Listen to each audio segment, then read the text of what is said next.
This is a war that should have never happened. It's a war that Russians tried repeatedly to settle on terms that were very, very beneficial to Ukraine and us. The major thing they wanted was for us to keep NATO out of the Ukraine.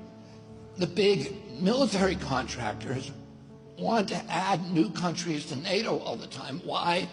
Because then that country has to conform its military purchases to NATO weapon specifications, which means certain companies, Northrop Grumman, Raytheon, General Dynamics, Boeing, and Lockheed, get a trapped market.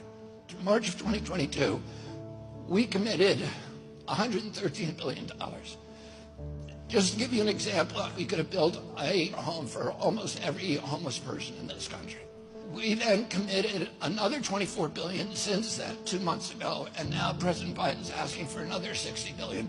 But the big, big expenses are going to come after the war, when we have to rebuild all the things that we destroyed. Mitch McConnell was asked, can we really afford to spend $113 billion to Ukraine? He said, don't worry. It's not really going to Ukraine. It's going to American defense manufacturers. So he just admitted it's a money laundering scheme. And who do you think owns every one of those companies? Yeah, BlackRock. So Tim Scott, during the Republican debate, said, don't worry, it's not a gift to Ukraine, it's a loan. So raise your hand if you think that that loan's ever getting paid back. Yeah, of course it's not. So why do they call it a loan? Because if they call it a loan, they can impose loan conditions. And what are the loan conditions that we impose on? Number one, an extreme austerity program, so that if you're poor in Ukraine, you're going to be poor forever. Number two, most important, Ukraine has to put all of its government-owned assets up for sale to multinational corporations, including all of its agricultural land, the biggest single asset in Europe. In Ukraine, there's been 1,000 years of war fought over that land. It's the richest farmland in the world. It's the breadbasket of Europe.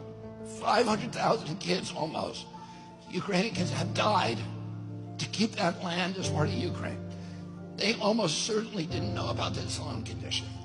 They've already sold 30% of it. The buyers were DuPont, Cargill, and Monsanto. Who do you think owns all of those companies? Yeah, BlackRock.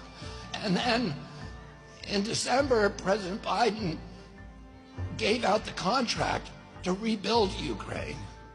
And who do you think got that contract? BlackRock. So they're doing this right in front of us.